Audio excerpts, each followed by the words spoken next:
Adlaw nga Martes karon mga kaigsuunan, petsasay sa bulan sa Hunyo tuig 2022.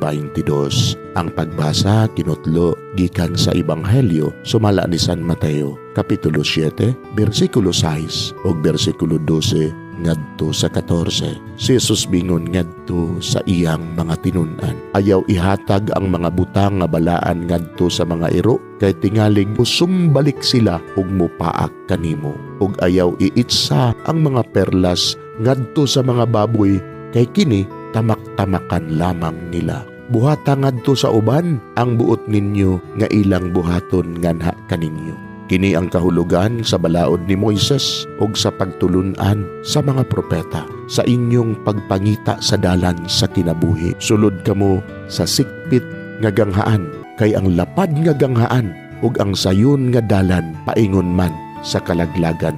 Mao kini ang gisubay sa kadaghanan. Apan masigpit ang ganghaan ug malisod ang dalan paingon sa kinabuhing dayon ug jutay raang nakakaplag niini. Mga igsuon, ang Ebanghelyo sa Ginoo. Daygon ikaw, O Kristo.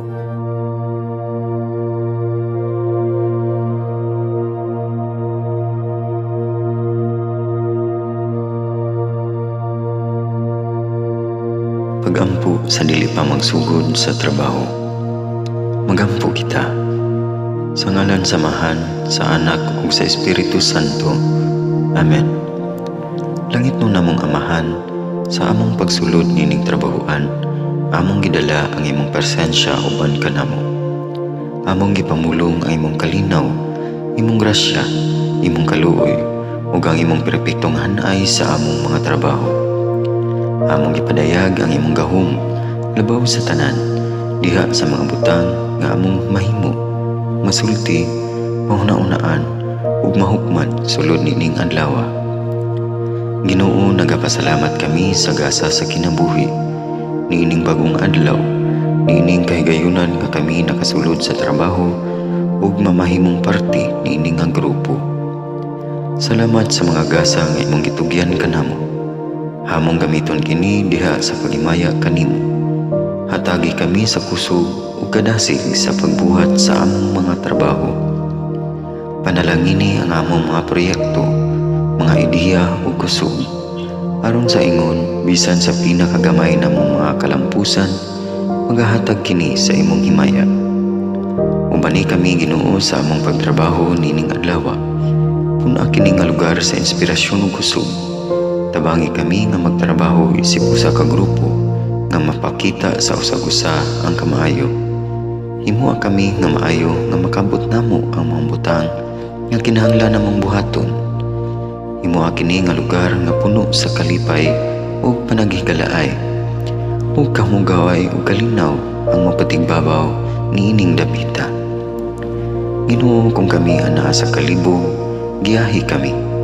Kung kami muwadaan sa kadasig ug paglaom, dasiga kami.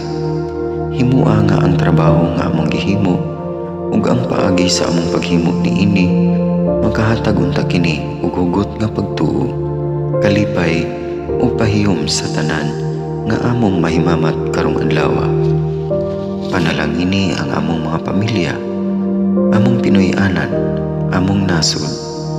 Himua nga magmatidud-anon kami sa pagtagad ug pag-amuma sa kalikupan ug sa tanang may kinabuhi, diha sa pagbuhat kanamo sa pagkabuot sa imong pangandoy alang sa hustisya ug kagawasan. Ug Ginoo, sa among pagbiya nining lugar, tagay kami sa imong panalangin ug kaluoy sa among pagbiyahe. Panalangini ang among mga pamilya ug Pinoy-anan nga anaon ta sa maayong kahimtang sama sa among pagbiya kanila. Ginoo, salamat sa tanang butang nga imong nabuhat, sa tanang butang nga imong gibuhat, ug sa tanang butang nga imong buhaton pa. Sa ngalan ni Jesus, among giampo diha sa tumang pagigugma ug pagpasalamat. Amen. Sa ngalan samahan, sa Anak ug sa Espiritu Santo. Amen.